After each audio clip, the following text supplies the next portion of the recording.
How important is it to get a win at home? Huge. First one of the year. Obviously, after last week, it'd be good to be back, in Everbank and back in front of our fans. And I think it'd be huge to just set the tone for winning at home. That's an important part to getting where we want to go as a team.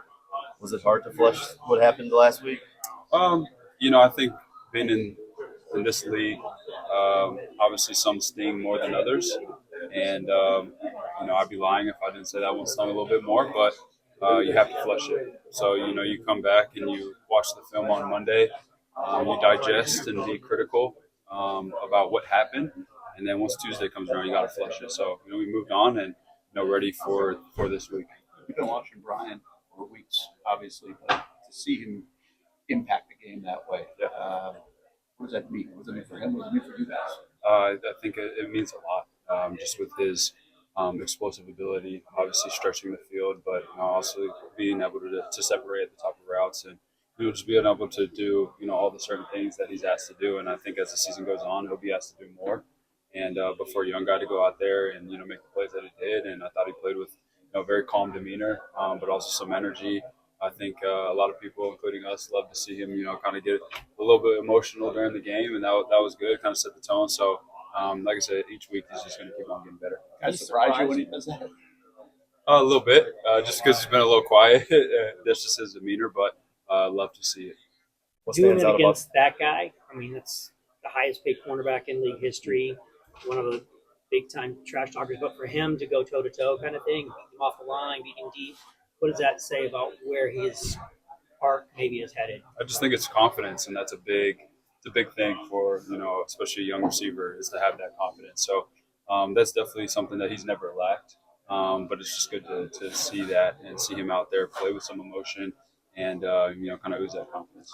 What stands out about the Browns defense? Their front for sure. That front is probably one of the better fronts in the league, and then on the back end, Greg Newsome, Denzel Ward. They have Emerson as well. I think all those guys are great players. So, we're just going to have to, be on it when it comes to our communication and details, when it comes to protections and whatnot. And then, on the perimeter, we're just going to have to, beat man coverage. They like to run a lot of man coverage and, kind of get up in your face. So, it's going to be the challenge for us.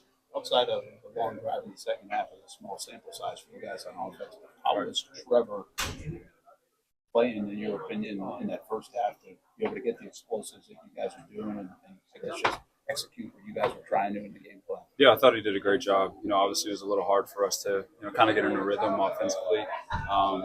We got behind the chains a couple times and, put ourselves in some bad positions, but I thought he was smart with the football and I thought he did, everything that he could do, put the football in the right place, for us to go make plays. Some plays weren't made and some plays weren't. So I think as long as he does that, gives guys opportunities, we're going to be just fine. But I thought for, week one, I thought he did a great job. How correctable are the mistakes that you guys made last week going into this week? I think they're mistakes that I guess you would want to have, if that makes sense, because they're all controllables. They're all things that we can control. It's not a lack of effort. It's not a lack of skill. It's not a lack of talent. It's just all things that we can control. And you just have to go in and during the game and during that play, you just have to, make the opportunities. You have to do what you're supposed to do on that given play. And, that's all things that we have in this locker room. So I know, like I said, we were critical on ourselves yesterday. We're going to learn from it and be better from it. Hey, Mia here, and thanks so much for watching 1010XL Jaguars. For even more coverage of the Big Cats, be sure to subscribe to 1010XL Jaguars.